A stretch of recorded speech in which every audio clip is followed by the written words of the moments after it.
Dear friends of the Russian Imperial Foundation, today I'm here with Dr. Bill Beknow, which is known in Russia as Dr. Bill. He goes around Arctica to, help children and people that are in a difficult situation because they don't have access to any instrument or any cures. And so today he's with us, and he will share some incredible experience that he collected over 20 years in Russia. So hello, Dr. Bill. Hello, Rebecca, and congratulations again on your marriage. It was great to see you. So, well, I have lived in Russia for 28 years, and it's been an exciting adventure, if I can put it in those terms. And yes, the pictures you have show us doing programs in the Arctic, above the Arctic Circle. And these people are very, very remote. They live 1 and sometimes 2 days by reindeer sleigh away from the closest point of medical care or to an outpost where they can get any kind of help. And I can tell you about one time, which is not exactly typical, but it was a nice adventure. And I was traveling 8 hours at the request of the local authorities to help a family which lived on the tundra. And we traveled for 8 hours at night.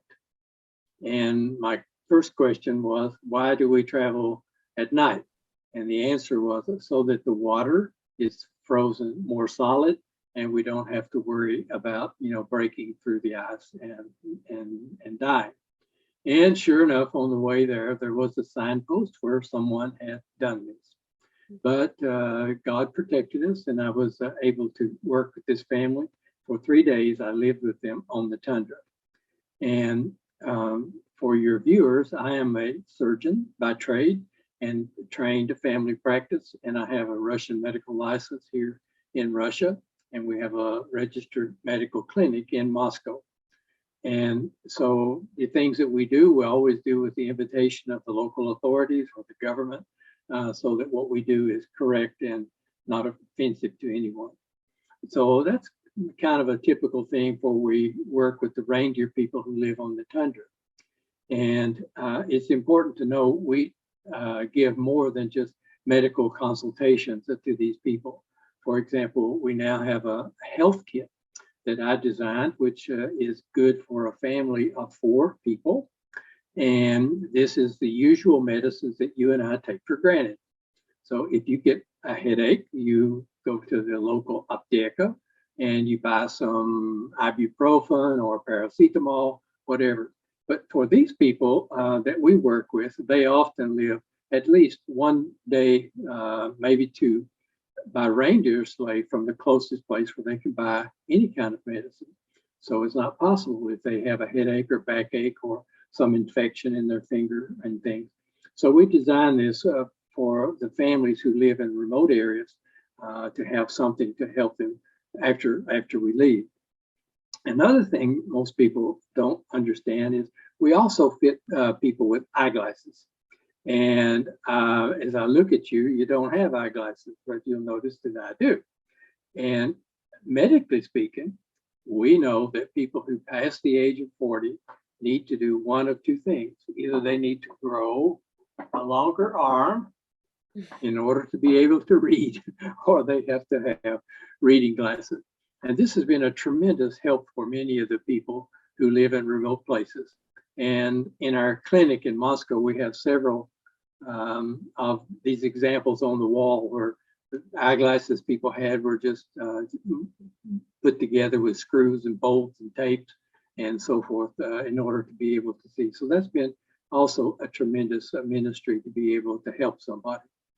And when we look at these pictures of traveling across the tundra and on the Arctic, we have been able to work with local authorities. The Russian government has been remarkable. They now have internet or Wi-Fi in even the most remote villages that we have been to.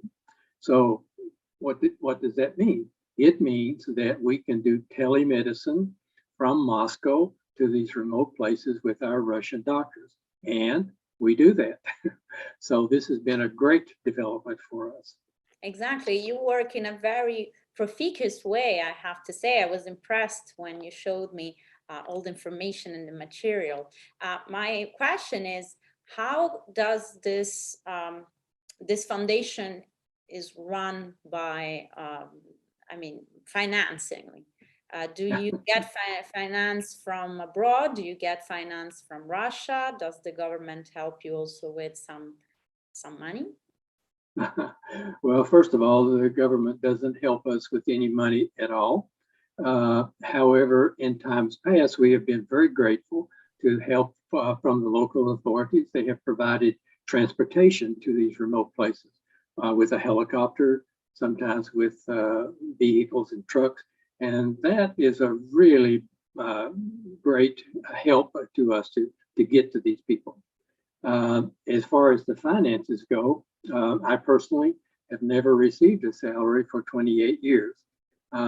People find that hard to believe, but if you're a single person and you live in your office and sleep on a bed near the place you work, it's easy, it's not expensive to do. And my government has a nice pension program, and I'm able to live and survive on that. So I'm grateful for that. But we get our support from people like you, sometimes other grants and things that people give us. And also then they support a charity in the United States. There's another one in Germany, and there's also one in Canada. So those are the three main places in which we get support. Great. So we also our partnership with your foundation. Oh, So excuse me, I forgot. We also get Russian support, but it's important to notice that the people we work with, I'm sorry, they don't have a lot of money. And so it's difficult to get, any substantial income from the Russian side, but they give some and we appreciate it. yes, and it's also actually, I was thinking, very much important to keep these people that live in this remote regions there, because they form a part of the autochthoncy of a country. So I think, Yes. to the plan to have them go live somewhere else is just, not Well, possible, because they're I, also so happy to live there, and it forms yes, yeah. isn't that interesting? I come from a very poor part of the United States, and I remember on numerous times asking people who live on the tundra, why don't you leave the tundra and move to town? And the answer was exactly what you said. We love it here. Yes, I know, because we had the same thing when my mother was running a foundation in Venezuela, and you have these people, these tribes that live in the jungle with the horrible snakes and exposed to every sort of problem, from floating to snakes and everything else. And you ask me, Well, it's great. We don't have any snakes in the tundra, so exactly, we're good. but maybe some wolves and maybe some Oh, this is bears. true. You have time, I'll tell you some great stories about that one. And the government also there was asking why. We tried to tell them to go to Caracas, but they don't want to. They're so used. Yes, yeah. Oh, I know, But but it's actually coming from, important that we preserve the nature of these yes, populations, which are clearly different than the industrialized people that live in cities. So if they're happy there, coming from a rural area, I understand this because it's home. If you live on the tundra, that's your home. If you live in the jungles of Venezuela, it's your home. And so it's difficult to move away from home. exactly. Well, anyway, our foundation will help you, throughout the process of making some fundraising. We have some interesting projects that we want you to take part of when this COVID situation will finally give us a little, a little stop.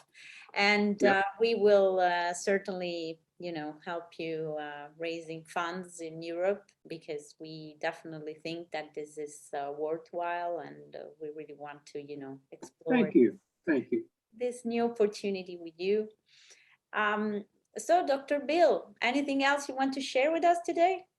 Well, I would like to just offer your viewers a little booklet. Can you Oh, see that? I Yeah, have it's that called, already.